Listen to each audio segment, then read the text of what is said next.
I've never made less money.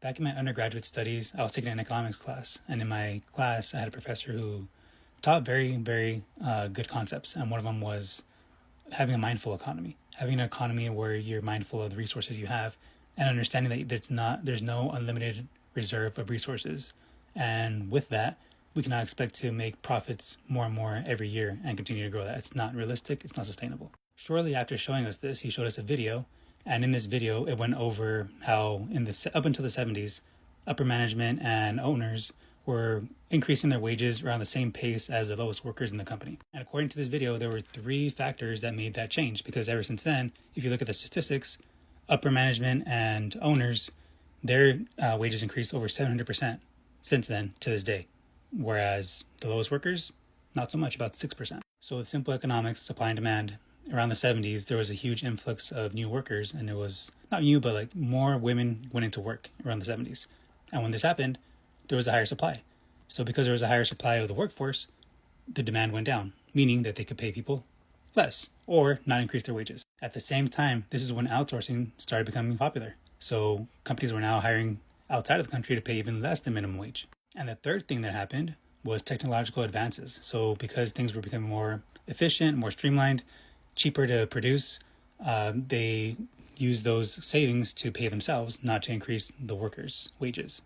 And there's other factors such as, trying to appease the shareholders and buying back their own stocks.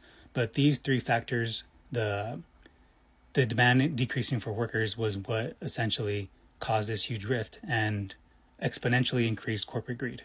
Couple this with the fact that there was huge tax cuts in the 80s because of Reagan, that made the billionaires just continue to increase their corporate greed and increase their wealth and really sticking it to the middle class and to the lower income workers. It was just a perfect recipe to destroy the middle class and to really screw over the lower workers, and has not recovered since then. So it all circled back to the mindful economy. Because there's no reserve of unlimited resources, they found a way to cut costs, and that was at the expense of their workers.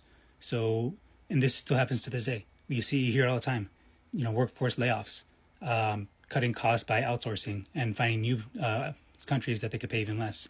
So instead of trying to get to the systemic root of the problem, where continual growth is just not sustainable, it's not realistic, they're cutting corners or trying to find ways to continue to make profits and continue to make their shareholders happy, but it's at the expense of people's lives, and it just gets worse and worse every year. And this is why, because they continue to have to make more money, because that's how the stock market works. That's how the shareholders are happy. And they don't care about us. They don't care about our livelihoods. As long as they're making their shareholders happy, and as long as they're making good money, that's what's most important. And unfortunately, this is just informative. I have no solutions. I wish I did. I am not that smart. I don't know who has a solution, but it's really messed up to see how we got here and how there's no foreseeable solution to this deeply rooted systemic problem. If you made it through this whole video, thanks for listening.